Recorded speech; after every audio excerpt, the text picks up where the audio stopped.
मैं इस तरफ से ज्यादा इस तरफ के लोगों का धन्यवाद करूंगा, क्योंकि अगर आप लोग इस तरफ ना बैठे होते तो हम लोगों के इस तरफ बैठने का कोई मतलब नहीं निकलता, मन भी नहीं लगता बैठने में।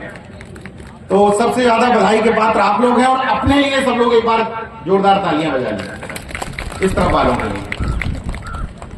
मैं शुक्रिया अदा करता हूं छोटे भाई ब्रजेंद्र यादव का और उनकी पूरी टीम का, अंकित वगैरह जो सारे लोग लगे हुए थे, आकाश, सुनील भाई हमारे, कि कम से कम आप इस गांव में मेरे अपने पुरखे पेरियाल ललई, मैं उनका वंशजी हूं, तो मुझे गर्व और खुशी इस बात की है कि मेरे दो पुरखे इस क्षेत्र से आते हैं, पेरियाल ललई और महामना रामस्वरूप वर्मा। और आज जो भी कहूंगा, मैं तो देखिए अल्पज्ञानी व्यक्ति हूं, आज जो भी कहूंगा वो उन्हीं लोगों ने जो सिखाया है वही कहूंगा। और अगर किसी को यहां तकलीफ हो रही हो सुन करके, तो ये भी क्लियर कर देता हूं कि जो भी कहूंगा वो ईश्वर की मर्जी से ही कहूंगा। क्यों? क्योंकि ईश्वर की मर्जी के बिना पता नहीं, यानी कि मैं यहां तक आ गया, मुझे मंच मिल गया, माइक मिल गया, मतलब इसमें ईश्वर की मर्जी, तो आगे जो भी कहूंगा उसी की मर्जी से कहूंगा। उसी ने कहा कि जाओ और इस कठारा गांव में जाकर के समझाओ कि मेरे, तुम्हारे और तुम्हारे ईश्वर के बीच में एक बिचौलिया है जो माल पेल रहा है। उसी ने कहा था कि जाके समझाओ। अगर नहीं कहा होता तो मैं समझाने नहीं आ पाता, क्योंकि उसकी मर्जी के बिना कुछ हो नहीं सकता। तो उसी की मर्जी से आगे पूरी बात अपनी रखूंगा। इस दौर में ये कार्यक्रम यहां आयोजित हो रहा है बड़े साहस के साथ, जिस दौर में शिक्षा के जहाज बड़े शौक से दफनाए जा रहे हैं, शिक्षा के जहाज बड़े शौक से दफनाए जा रहे हैं, स्कूल बंद करके लोग राजनीतिक रैलियों में बुलाए जा रहे हैं। तुम कब तक धर्म की चाशनी और 5 किलो राशन में बिकता रहेगा? मेरे बहुजन, हमारे आपके बच्चे जिस्म से नहीं मानसिकता से गुलाम बनाए जा रहे हैं। इस दौर में किसी मनुवाद को, ब्राह्मणवाद को, आरएसएस को, बीजेपी को गाली देने से ज्यादा जरूरी है अपनी तरफ उंगली करके ये पूछना कि जिस समय ये सब कुछ हो रहा था, हम अपनी ड्यूटी और जिम्मेदारी कितनी निभा पा रहे हैं। गाली देना समाधान नहीं है। गाली देने में मजा तो आता है, झोली वाला बाबा, 56 इंची, 2-4 इस तरह के शब्द बोल दो तो मजा आता है सुनने में, अंदर से गुदगुदा जाता है आदमी। लेकिन अगर आपके पूरे व्याख्यान में समाधान की चर्चा नहीं हुई, सिर्फ समस्याओं पर ही चर्चा हुई, तो आपसे बड़ी कोई समस्या दूसरी है ही नहीं। हमें समाधान की तरफ बढ़ना है, और समाधान तब आएगा जब ये सामने बैठे हुए लोग ये तय कर पाएंगे कि अगर हम इस तरह के बहुजन कार्यक्रमों में आ रहे हैं तो वो शिवलिंग पर बेल पत्री चिपका के बच्चा के पास करने वाले के कार्यक्रम में नहीं जाएंगे। अभी कंफ्यूजन ये हो रहा है कि हम जिस अपने पुरखे पेरियार ललई की परिनिर्वाण दिवस पर आज इकट्ठे हुए हैं, अब एक सवाल ये आता है कि उनके नाम में यादव नहीं होना चाहिए। खैर, हमारे भाई ने यादव नहीं लगाया। क्यों नहीं होना चाहिए? क्योंकि 1967 में जब उन्होंने बौद्ध धर्म ग्रहण किया था कुशीनगर में, उस समय उन्होंने कहा था कि आज के बाद मैं सिर्फ मानव हूं, मानववादी हूं, यादव अहीर जो भी मेरी ये पहचान थी सब खत्म हो गई। लेकिन मैं चलो इस बात को मान लेता हूं कि पहले मरीज आइडेंटिफाई करना है कि कौन कौन मरीज है और कौन कौन इलाज कराना चाहता है। जब आइडेंटिफाई हो जाए कि इलाज कराना चाहता है तो मेरा इलाज होगा कैसे? तो अब कितना भी आप चिल्लाते रहो जाति तो सच्चाई है, तो पहले कोई जाति का डॉक्टर सामने रखो। तो भैया पेरियाल ललई यादव सामने रख दिए गए डॉक्टर साहब कि ये तुम्हारा इलाज करेंगे। लेकिन होने ये लगा पेरियाल ललई साहब के नाम में यादव लगाने से कि कुछ लोगों में तो चलो जाति के नाम पर इस जागरूकता आ गई कि हमारे पेरियार लड़ाई थे, लेकिन एक दूसरे तरह की जागरूकता आ गई कि पेरियार लड़ाई भी साथ में चल रहे हैं जाति के आधार पर, और ये भी चल रहा है बगल में, क्योंकि इनको जाति की वजह से पूछ रहे हैं और इधर आस्था है।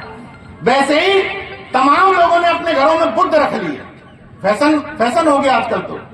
तो बुद्ध रख लिए क्यों?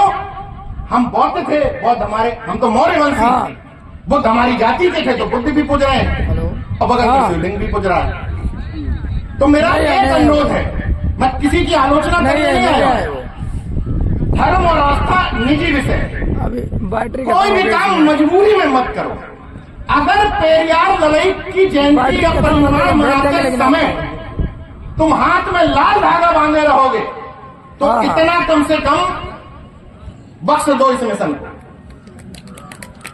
हमने कहां मना किया कि तुम जाकर के डुबकी ना लगाओ? हमने किसी को आज तक किसी को जाकर के टोका हो तो कहिए। जिसकी जो आस्था है, जिसकी जो श्रद्धा है, वो जाकर के जहां मनाए डुबकी लगाए, लेकिन मिशन को दो तरीके से चलाने की कोशिश ना करें। इसलिए मेरे घर में कोई एंट्री करता है और वो अगर कहता है मेरे भाई जय भीम, तो आप जय श्री राम कहिए, वो भी स्वीकार है, कोई दिक्कत नहीं। आप हमारे घर में आ रहे, कोई भी आ सकता है, वो तो हमारी मर्जी है कि हम क्या बोलेंगे नहीं बोलेंगे। लेकिन अगर कोई व्यक्ति जय भीम, जय लड़ई, जय अर्जक, जय महामना राम स्वरूप वर्मा कह रहा है, तो कम से कम ये 3 आइटम अपने शरीर से हटा ले। 1, 2 और 3। क्लियर है?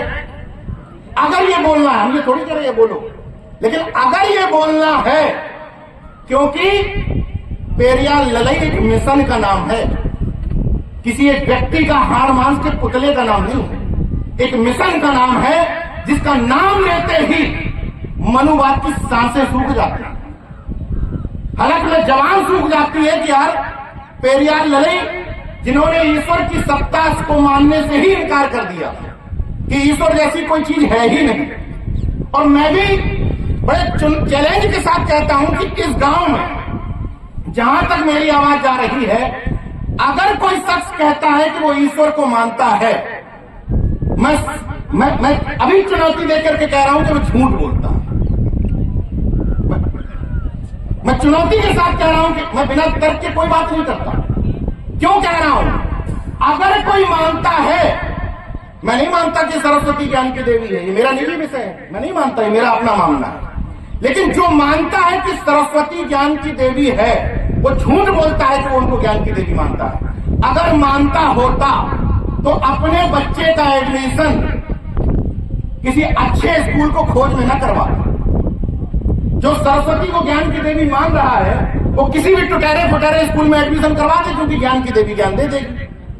वो तो हमारे जैसे लोगों के लिए ठीक है कि भैया हम लखनऊ में खोज खाज के अच्छे स्कूल में सिफारिश लगवा करके एडमिशन करवाए, क्योंकि हमारे लिए तो सावित्रीबाई फुले ही सब कुछ है, उन्होंने ज्ञान दिया था, लेकिन देवी कोई नहीं है। यानी कि ऑटोमेटिक ज्ञान देने की परंपरा में पेरियार लड़ाई साहब ने नहीं बताया हमको कि ऑटोमेटिक ज्ञान घुस जाता है। उन्होंने यही बताया कि करने से होगा, अभ्यास से होगा, बिना स्विच दबाए पंखा भी नहीं चलता। तो यानी कि उन्होंने हमसे कहा कि हर चीज के पीछे कोई ना कोई कारण जरूर है। तो जो व्यक्ति कहता है कि ईश्वर है, उस व्यक्ति से मैं कहता हूं कि अगर तुम्हारे घर में कोई बीमार होगा तो बगल में तुम मंदिर के में एडमिट करवा के उसका इलाज कराओगे, अच्छा अस्पताल ढूंढते घूमोगे। जितने पीजीआई में, केजीएमसी में, एम्स में इलाज करा रहे हैं, उन लोगों से जाकर के पूछो तुम ईश्वर मानते हो, कहेंगे हाँ मानते हैं। तो काहे को एम्स में लेके आए? इसका मतलब तुम झूठ बोल रहे हो, नहीं मानते हो, तुम दोयम दर्जे के आदमी हो। असली धार्मिक कौन है? हम। मैं असली धार्मिक व्यक्ति हूं। कैसे? इसको भी प्रूव करूंगा। धर्म का मतलब क्या है? चीनी का धर्म क्या है? मिठास। नमक का धर्म क्या है?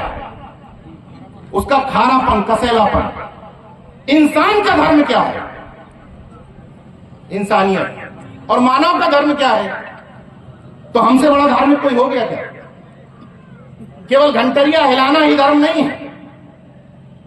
मानव को मानव से मिलाना, मानव को मानव समझना ही असली धर्म है। यही तो हमारे पुरखे हमें सिखा के गए।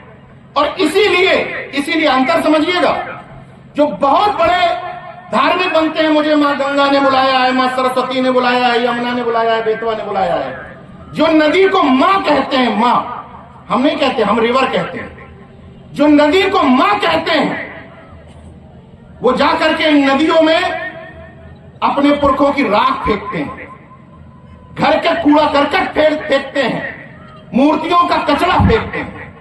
लेकिन हमारे जैसे मानववादी लोग जो असली धार्मिक हैं, हम प्रकृति पूजक लोग हैं, इसलिए हम नदी को गंदा नहीं करते। मैंने अपनी मां और पिता दोनों की ही राख को नदी में फेंक करके उसको गंदा नहीं किया। मैंने दोनों की ही राख को अपने खेतों पर फेंका, क्योंकि हम लोग प्रकृति पूजक लोग हैं, असली धार्मिक लोग हैं। जो लोग सुबह से शाम तक रखते हैं गाय माता है, गाय माता है, गाय माता है, बैल को बाप नहीं कहेंगे, गाय को माता कहेंगे, खैर कोई बात नहीं, उनकी मर्जी है। तो जो गाय माता रखते रहते हैं, हमारे लिए गाय और कुत्ता या कोई भी जानवर सब बराबर है। ना हम गाय को डंडा मारते हैं, ना कुत्ते को डंडा मारते हैं, क्योंकि हमारे अंदर इंसानियत है, मानवता। इस दौर में ये समझने की जरूरत है कि हमारे इस भोलेपन को इस्तेमाल कौन कर रहा है। जैसे जब हम लोग ये कहते थे, हमारे जैसे अम्बेडकरवादी लोग, अर्जनवादी लोग, कि जो मन चंगा कठौती में गंगा, तो बोले कुंभ का विरोध कर रहे हैं। अब जब मौनी अमावस्या की भगदड़ में सैकड़ों लोग मर गए, तो तुमने क्या कहा, यहां ना आओ वहीं नहा लो, वहीं नहा लो। तो सेम बात है कि नहीं? जो मन चंगा कठौती में गंगा में तो यही कह रहा है कि मन चंगा है तो कठौती यानी कि कहीं भी नहा लो। तो यही तो उस दिन बाबा जी कह रहे थे, योगी बाबा, कि यहां ना आओ वहीं नहा लो। तो यही तो हमारे संत रविदास कहते थे कि जो मन चंगा तो कटौती में गंगा। तो तुम्हारे और हमारे में फर्क क्या है? अंतर इतना है कि तुमने अमृत वर्षा कह करके पहले बुला लिया, आ जाओ 100 करोड़ की व्यवस्था है, 100 करोड़ की व्यवस्था है। और वो एक ढोंगी बाबा कॉमेडियन, वो कपिल शर्मा टाइप का, क्या नाम है उसका, धीरेन्द्र शास्त्री, कॉमेडियन बाबा है। जैसे टाइम पास ना हो रहा हो तो सुन लो, तो टाइम पास हो जाता, कॉमेडियन है। तो पहले बुला रहा था लोगों को कि आइए मौनी अमावस्या में स्नान करिए, तो ये प्राप्त हो जाएगा, वो प्राप्त हो जाएगा। जब लोगों, मतलब सैकड़ों लोग कुचल करके मर गए। एक पत्रकार की हैसियत से पूरी जिम्मेदारी के साथ कह रहा हूं कि 30 का आंकड़ा झूठा है, पूरी जिम्मेदारी के साथ ये बात कह रहा हूं। खैर चलो, आपने मान लिया कि आपने कहा कि 30 ही मरे, लेकिन 30 लोगों के मरने के बाद सरकार को एक बात बहुत अच्छी तरह से पता चल चुकी है कि मैंने जो धर्म की अफीम और नफरत की घुट्टी पिलाई है, ये इतना मजबूत जोड़ है कि हम कुछ भी करेंगे, ये धर्मांध लोग उसी में लाहालोट हो जाएंगे।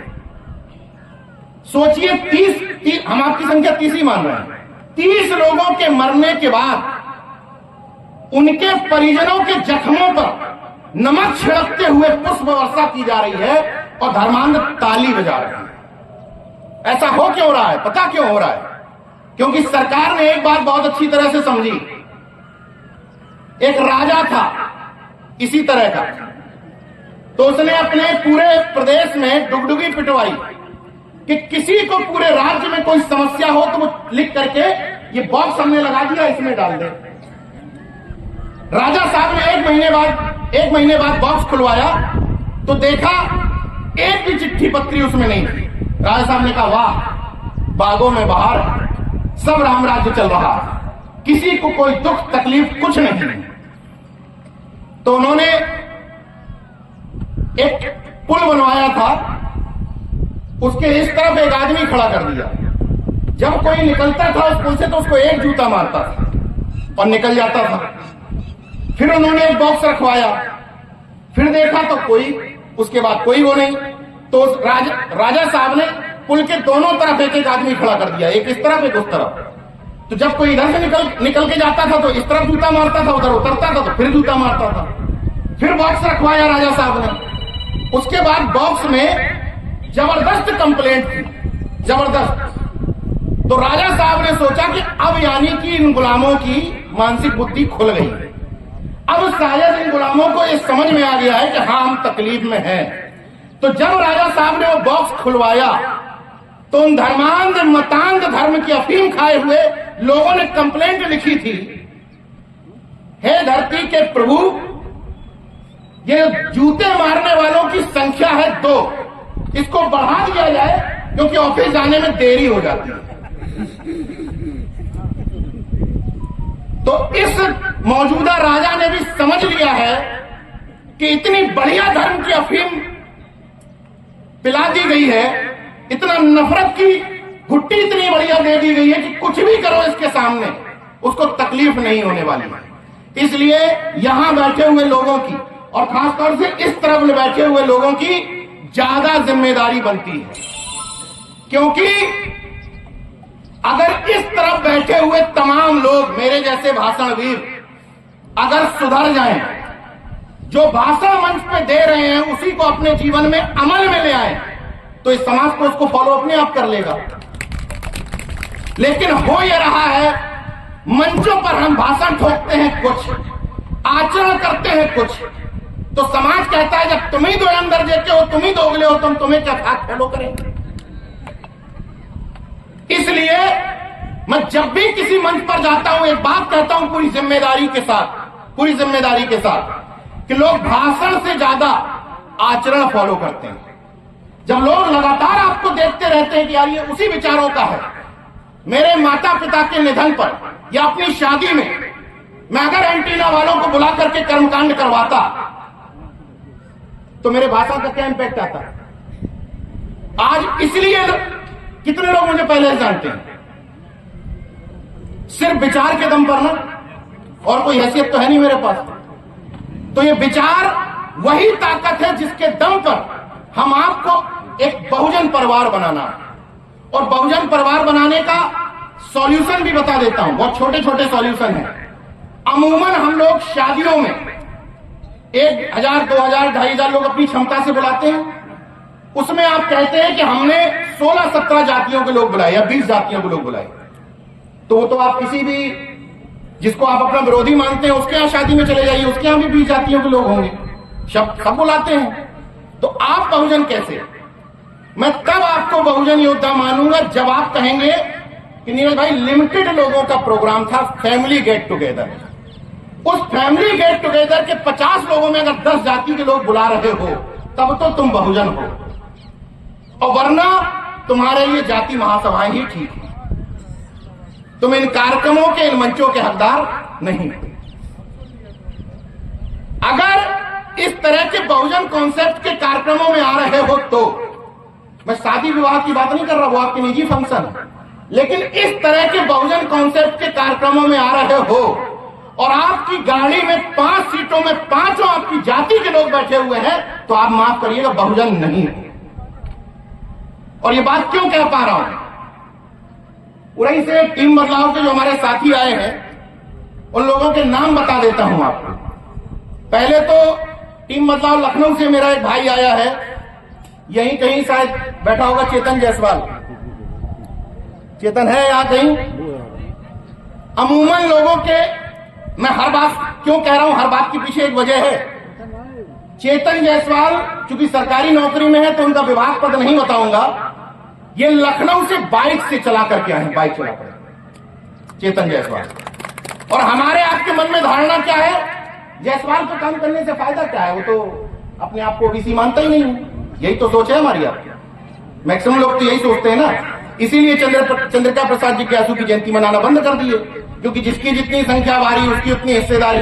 अब जायसवाल और चौरसिया मूवमेंट में आते ही नहीं है आपके वोट बैंक की श्रेणी में, तो सिद्धियाल चौरसिया को भी नहीं पूछना है, चंद्रिका प्रसाद जिज्ञासु को भी नहीं पूछना है, कर्पूरी ठाकुर को थोड़ा थोड़ा पूछ लो, क्योंकि गांव में कुछ रहते हैं थोड़े थोड़े। भाई संख्या भारी हिस्सेदारी में जिसकी बेचारे की संख्या कम है वो मर जाए। संख्या भारी वाले कुर्मी भाषण ठोकेंगे, यादव भाषण ठोकेंगे, जाटव भाषण ठोकेंगे, बाकी बस संख्या कम वाले सब खत्म, मामला हो जाए उनका।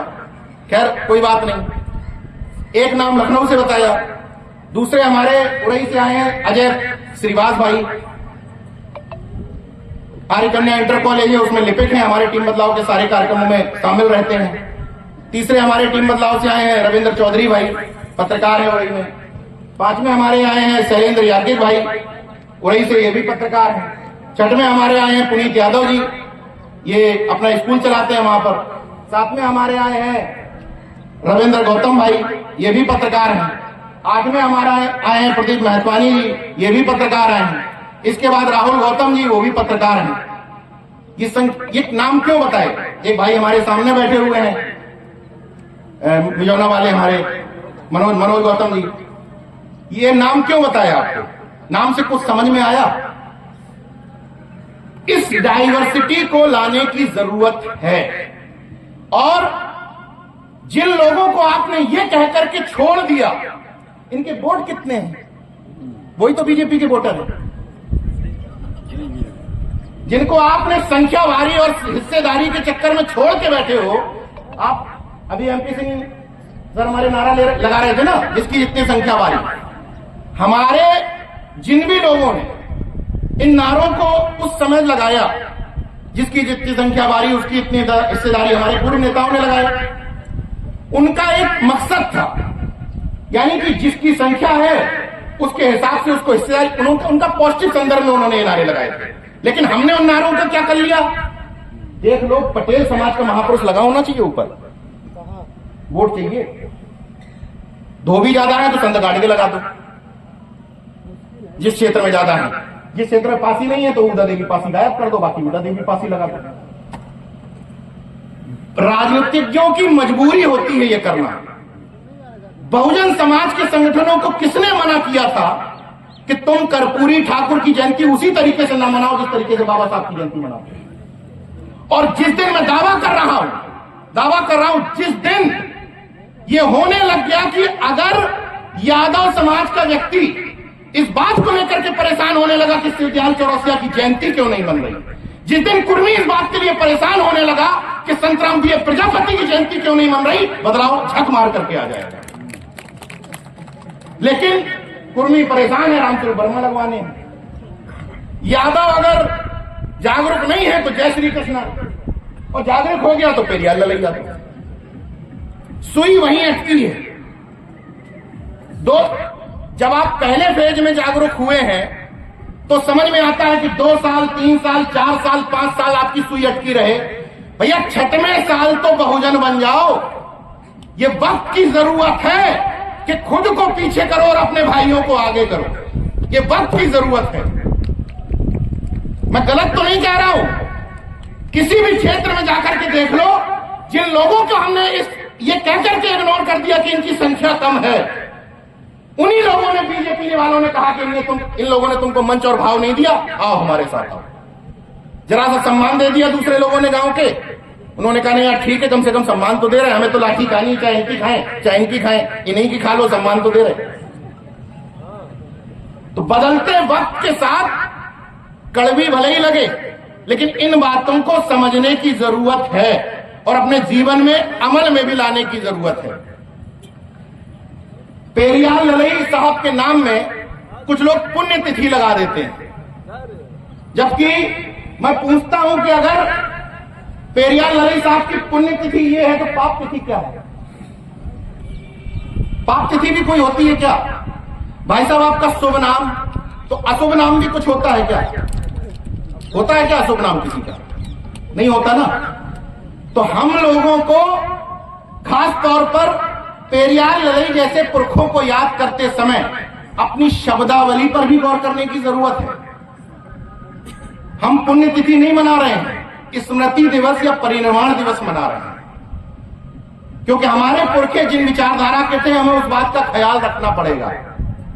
और कुछ लोग, मैं देखा एक कहीं से बैनर कहीं किसी ने डाला था कि पेरियार ललई को ही उन्होंने स्वर्गीय बना दिया। जो स्वर्ग नर्क में भरोसा ही नहीं करते थे वो भी स्वर्गीय हो गए। अब यहां जो हमारी माताएं बैठी हैं, ये गांव के लोग बैठे, उनको एक सिंपल भाषा में समझा देता हूं कि हमारे आपके पुरखे स्वर्गीय क्यों नहीं। जैसे मैंने मेरी माता जी का निधन हुआ, अभी पिताजी का निधन हुआ, तो मैंने उनमें स्मृति शेष लिखा या यशाताई लिखा। तो गांव में एक लोगों ने पूछा कि नीरज जी बताओ लला, हमारे लला कहते हैं ना उरई में कि तुमने और सब काम तो ठीक करे कि चलो राख तुमने नदी में नहीं डाली, अस्थियां विसर्जन के नाम पर किसी एंटीना ब्रिगेड को पैसा नहीं दिया, अपना भू जमीन में हमने वो किया, उसको नाम दिया भू समर्पण। लेकिन ये समझ में नहीं आ रहा कि तुमने स्वर्गीय क्यों नहीं लिखा।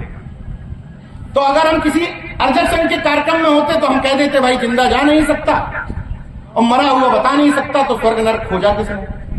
लेकिन इस भाषा में गांव में नहीं समझा सकते। ये इसलिए समझा रहा हूं कि इसी भाषा में गांव में समझाना है। तो मैंने अपने उन बाबा से कहा, मैंने कहा बताओ आपकी जानकारी में अगल बगल के गांव में आस पड़ोस में कोई ऐसा व्यक्ति है जिसने मर्डर किए हो 2-4? तो सोचते रहे, बोले हाउ लला एक हते बहुत पहले। तो हमने कि हैं कि नहीं है? बोले अब नहीं है। तो हमने कि उनकी त्रयोदशी कार्ड में स्वर्गीय लिखी थी कि नरकी लिखी थी? बोले याद नहीं है लेकिन स्वर्गीय लिखी हुई है। तो हमने कि बाबा जी बताओ, मर्डर करने वाला स्वर्गीय, रेपिस्ट स्वर्गीय, व्यभिचारी स्वर्गीय और भ्रष्टाचारी स्वर्गीय, तो ऐसी जगह काहे को भेजना अपने मम्मी पापा? आज तक किसी ने किसी मृत्यु भोज के कार्ड में चाहे मर्डरर हो चाहे रेपिस्ट हो कभी नरकी देखा है क्या किसी नाम? तो जब सब स्वर्गीय है तो भैया हमें ना नहीं भेजो तुम।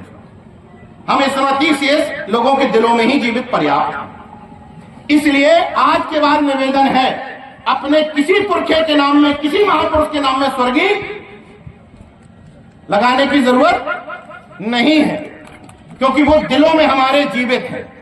अब एक बात का और जवाब दे देता हूं भाई, कई बार लगता है कि यार बहुत एटीट्यूड दिखा रहे हैं, माला नहीं पहन रहे। माला पहनाई थी ना भाइयों ने। एटीट्यूड की बात नहीं है, दरअसल राजनीति से जुड़े हुए लोगों की मजबूरी होती है, वो नहीं इग्नोर कर सकते बहुत सारी चीज, कोई दिक्कत नहीं है। लेकिन हमारी ऐसी तो कोई मजबूरी नहीं है।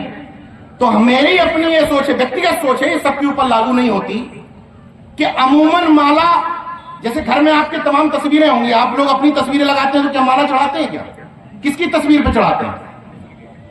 जो नहीं हो, यानी कि मुर्दाओं की तस्वीर। तो हम तो जिंदा हैं, विचारों से भी जिंदा है, आवाज से भी जिंदा है और सरकार से लड़ने में भी जिंदा है। मुर्दा लगते हैं क्या कहीं से? तो जिंदा है तो काहे को माला का बोझ डाल रहे हैं? जब मर जाएंगे, विचारों से मर जाए, जिस दिन आप लोगों के किसी काम के न रहे तो लाभ देना मालाओं से, कोई दिक्कत नहीं है। इसलिए माला नहीं पहनता, वो छोटी सी है। हालांकि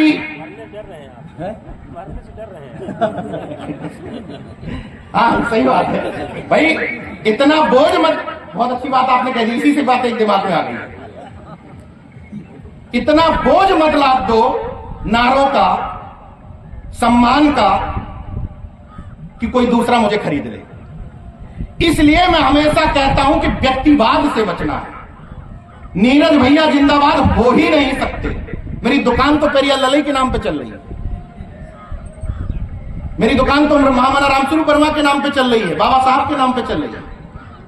तो इन महापुरुषों के जिंदाबाद रहते हुए मेरी हैसियत क्या है? मैं जो भी सीखा हूं इन्हीं लोगों से सीखा हूं। इसलिए एक चीज आप लोगों से अनुरोध कर रहा हूं, कभी भी मिशन में व्यक्तिवाद हावी मत होने देना। मैं इस तरह के कार्यक्रमों में सख्त खिलाफ हूं इस बात का कि फलाने मंत्री जी 20 किलोमीटर दूर रह गए, फलाने मंत्री जी 15 किलोमीटर दूर रह गए, 14 किलोमीटर दूर रह गए, 13 किलोमीटर दूर रह गए। इन सब चीजों से बाहर निकलना है। जो और एक बात बहुत अच्छी करी आपने ब्रजन भाई की टीम ने, कि आपने औपचारिकताओं में नहीं फंसाया, बैग लगाने में समय खराब नहीं किया, माला एक्स्ट्रा माला पहनाने में समय खराब नहीं किया। बहुजन मिशन के कार्यक्रमों में ये सब ड्रामे बंद करने हैं, क्योंकि 1 घंटे तो इसमें लगाते हो और 1 घंटे लगाने के बाद जिन 35 लोगों ने पहनाई, भाई साहब कार्यक्रम बहुत जानदार था, जबरदस्त कार्यक्रम था साला यार, एकदम रिकॉर्ड टूट गया। जिनसे नहीं पहनवाई सब घर के लोग सब वही हटे, वही सब 4-5 लोगों की टीम, अगली बार करके दिखाओ तुम कार्यक्रम, तो झंझट खत्म करो। ना 35 से पहनवानी है, ना 5 को नाराज करना है। और इसीलिए मैं कहता हूं कि अगर बहुजन बन गए हो तो नाक छोटी कर लो, दिल इतना बड़ा कर लो। और नाक छोटी कैसे होगी? गांव में तमाम लोगों का पट्टीदारी का झगड़ा होगा, नाली खड़ंजे का झगड़ा होगा, मेड़ का झगड़ा होगा, बहुत लोगों का होगा। इनको सुलझाने का मेरे पास कोई सॉल्यूशन नहीं। लेकिन गांव के लोग सुन ले, जो यहां बैठे हैं उनको सुनाने की जरूरत नहीं, वो तो वैसे जागरूक होंगे। जो नहीं यहां आए हैं उनको वैसे तौर पर सुनाने की जरूरत यह है कि आप ब्रजेंद्र यादव को हो सकता है पसंद ना करते हो सकता है सुनील को पसंद ना करते हो, उनकी पूरी टीम को पसंद ना करते हो, लेकिन जब बात विचारधारा और पुरखों की हो, गांव के सम्मान की हो, हमारे किसी मिशन की हो, तो उसी व्यक्ति से जिसका आपका झगड़ा है चुपचाप उसके कार्यक्रम में पीछे जाकर के बैठ जाए। ये मैं करता हूं। आप जैसे मैं व्यक्तिगत अपनी बात बता रहा हूं, मैं अगर किसी को बिल्कुल नापसंद करता हूं, मुझे अपने बेटे के बर्थडे में बुलाएगा, मैं नहीं जाऊंगा। क्यों समय खर्च करूंगा? मेरे उससे संबंध अच्छे नहीं है। वही अगर जातिवार जनगणना पर कार्यक्रम करेगा, मैं दावे के साथ कह रहा हूं, मैं चुपचाप जाकर के पीछे बैठ जाऊंगा, कितना भी मेरा बड़ा विरोधी हो। हमें सीखना है उनसे जिनके खिलाफ सुबह से शाम तक जहर उगलते हो, सीखना है उनसे। और क्यों सीखना है? इसलिए क्योंकि जहर भी उगलोगे और 501 रुपए देके पूजन भी करवाओगे तो जहर खत्म। मतलब कहोगे कि ये हमें छोटा मानते हैं, हमारे घर में कच्चा खाते हैं, पक्का खाते हैं, आरक्षण के खिलाफ बोलते हैं, हमें बड़ा नहीं बनने देना चाहते हैं, हमें नीच समझते हैं, छोटा समझते हैं, लेकिन अपने घर से पैसा दोगे और कहोगे पैसा देकर के लो भैया, आरक्षण के खिलाफ जब लड़ाई लड़नी हो तो इसी पैसे से लड़ लेना। इसलिए आप कुछ कर पाओ या ना कर पाओ, हो सकता है मिट्टी के माधव घर से ना निकाल पा रहे हो, वो अगली स्टेज है, कोई बात नहीं। लेकिन आपके और आपके उस ईश्वर, जिस मानव निर्मित ईश्वर के बीच में जो बिचौलिया है, कम से कम उसको तो बाहर कर दो। ये किसी के खिलाफ लड़ाई की बात नहीं है। अगर वो बिचौलिया ये घोषित करता है कि तेल पेरने वाले का धंधा तेली, तो जब हम लोग कहीं तेल लेने जाते हैं तो हम क्या कहते हैं? तेली की दुकान, ऐसी तो कहते हैं ना। और बाल कटवाने जाते हैं तो क्या कहते हैं? नाई की दुकान, ऐसी तो कहते हैं। तो जब किसी दुकान से कुछ मांगने जा रहे हो तो वो धर्मस्थल कैसे हो सकता है? तुम दुकान घोषित कर दो, हमें कोई दिक्कत नहीं तुम्हारे धंधे में। तुम दुकान घोषित कर दो तो हम रेट तय करेंगे, भाई इस धंधे का ये रेट। लेकिन बाकी सबका धंधा जो बेचारा मेहनत करके, अगर हम आप किसी से गड्ढा खुदवाते हैं 5 फुट का, 4.5 फुट का होगा तो पैसा काट लोगे। 4.5 फुट का गड्ढा खोदने में अपने ही बहुजन भाई का, उसमें पूरा नाप इंच पूरी रखी रहेगी, और बेचारा सुबह से शाम तक मेहनत करेगा, तब कहीं 250-300 रुपए बड़ी, अरे यार नाप तो लेन दो, अरे यार ये और छील दो बगल का, तब बड़ी मुश्किल से 300 रुपए जेब से निकलेंगे, बड़ी मुश्किल से। लेकिन वो व्यक्ति जो 2-4 ऐसे मंत्र पढ़ करके जिसकी भाषा नहीं समझ में आ रही, आधा 1 घंटे की घंटी हिला के चला जाएगा, 501 या 1000 रुपए दे दोगे। इसका मतलब हम आप खुद श्रम का महत्व नहीं समझते। अपने देश में अमूमन हम जो करते हैं वो हमारे पहले के सिस्टम से चला आ रहा है। श्रम का महत्व ना समझने की वजह से ही हम लोग गधे को निकृष्ट जानवर मानते हैं, जबकि और हाथी को पूछते हैं। अब उससे उधर से एक पार्टी से कनेक्शन ना जोड़ लेना ना, उससे कोई संबंध नहीं है। सामान्य समझ, हाँ इधर कनेक्शन बहुत जुड़ जाते हैं, फलाने विरोधी उनके विरोधी। एक सामान्य भाषा में समझा रहा हूं कि हमारे लिए, भाई सबके लिए हाथी बड़ा पूजनीय जानवर है कि नहीं है? हिंदू मैथोलॉजी के हिसाब से आपके पूरे जीवन में बताओ हाथी कभी काम में आया? पूरे जीवन बताओ किसी के आया?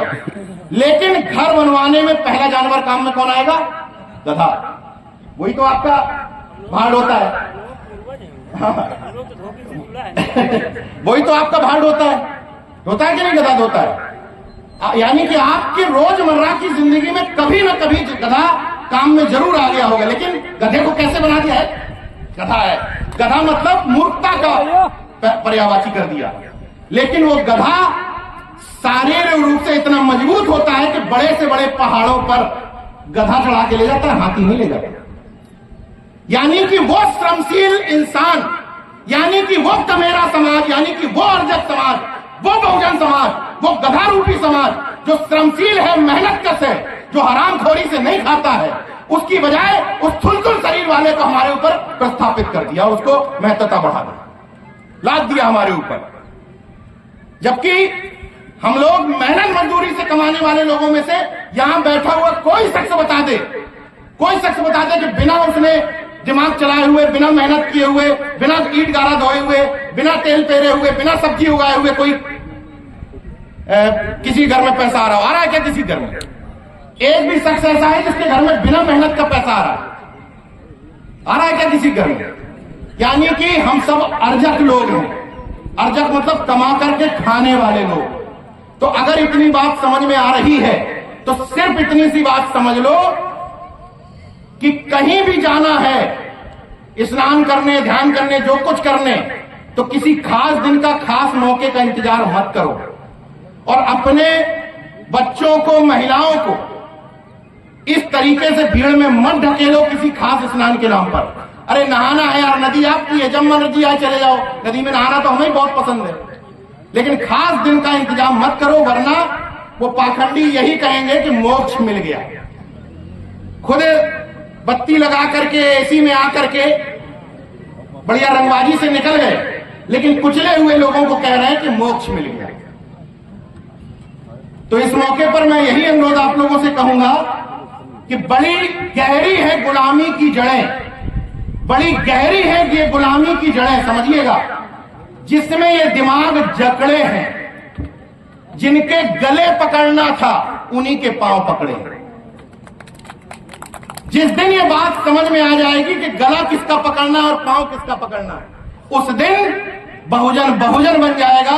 और एक अंतिम बात के साथ बात खत्म करूंगा कि एक चीज आज के बाद प्रण करना है कि जैसे ये लोग हमें ट्राई मारना बंद नहीं करते, मेरे जैसे क्लियर कट आदमी को भी आज भी ट्राई मारते हैं कि शायद इस तरफ से नाराज हो जाए, हमारे पाले में आ जाए। वैसे ही अगर कोई व्यक्ति बगल में रह रहा है, पड़ोस में, बहुजन समाज का, तो ये मत सोचो कि फलाने का झंडा लगा लिया। उसको टोकना है, ट्राई करना है। गाड़ी खाली रख करके सीट दे देनी है कि चलो, चल करके कार्यक्रम में सुनो। रस्सी आवत जाते सिल पर परत निशान। एक बार कार्यक्रम में आएगा, 2 बार कार्यक्रम में आएगा, तीसरी चौथी बार में कुछ बदलाव जरूर होगा। 100% में नहीं होता है, लेकिन कुछ में जरूर होगा।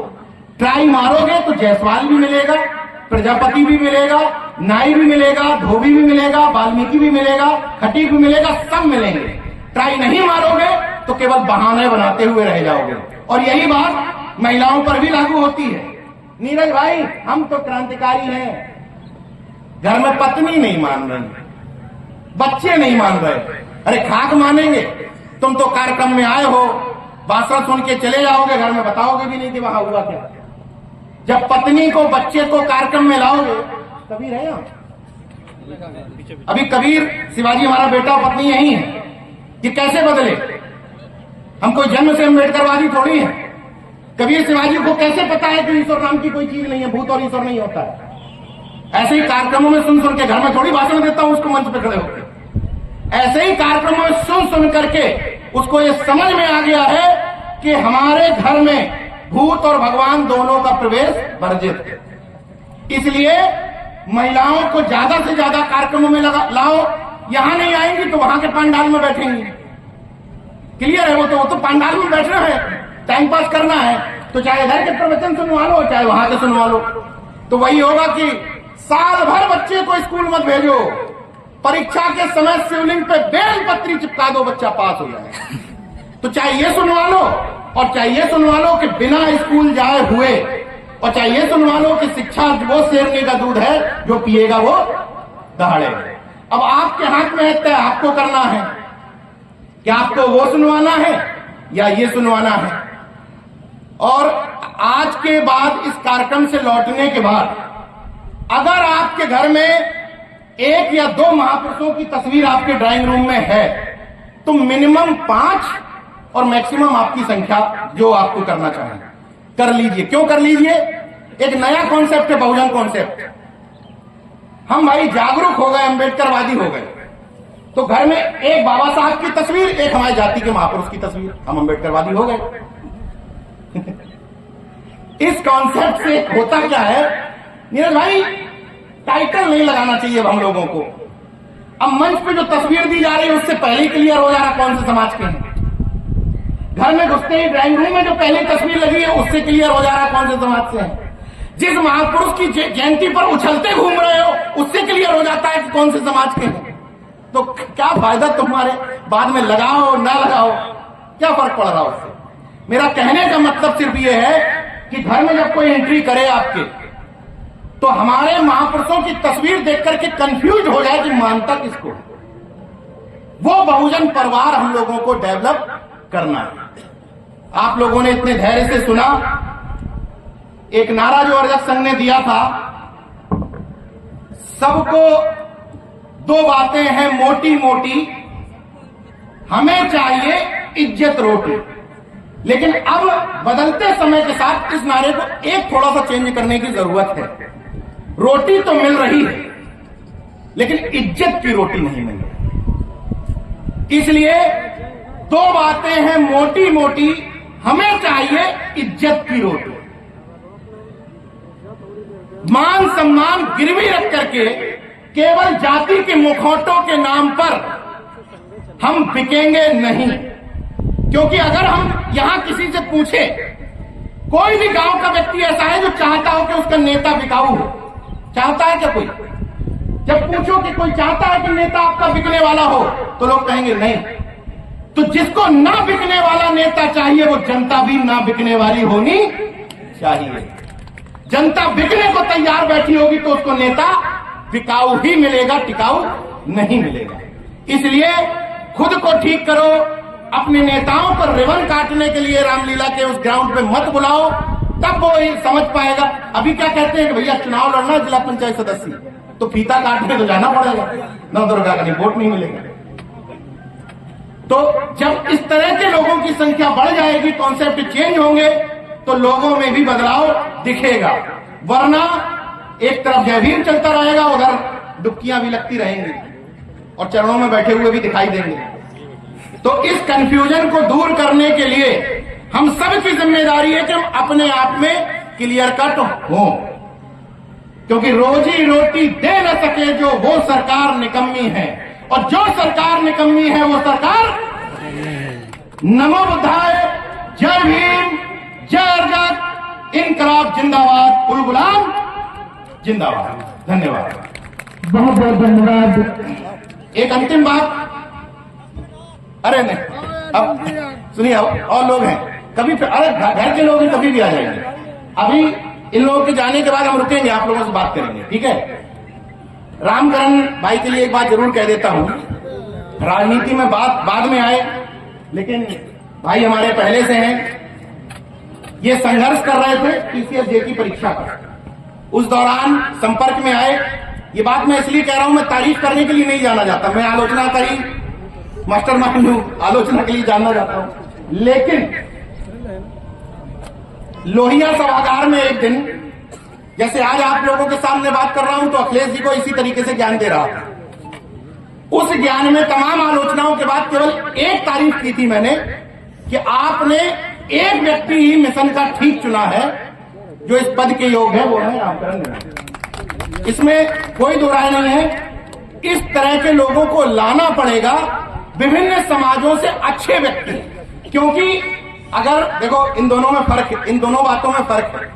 मुखौटों में और एक्चुअल प्रतिनिधित्व में अंतर है। मौजूदा सरकारें प्रतिनिधित्व में पीछे नहीं है, लेकिन उनके मुखौटों में और आपके लोगों में एक अंतर होना चाहिए। वो किसी भी जाति का सर्वश्रेष्ठ गुलाम ढूंढते हैं कि कौन ऐसा व्यक्ति है इस जाति का जो इस जाति के लिए काम नहीं करेगा। हमारी बहुजन समाज की तमाम पार्टियों को, जो मौजूदा समाज में नेता हैं, इस तरफ के अजाय इस तरफ सारे नेताओं को ये ढूंढना पड़ेगा कि कौन व्यक्ति ऐसा लाया जाए जो अपने समाजों के लिए काम करे। बस इतना अंतर। धन्यवाद, बहुत बहुत धन्यवाद उन लोगों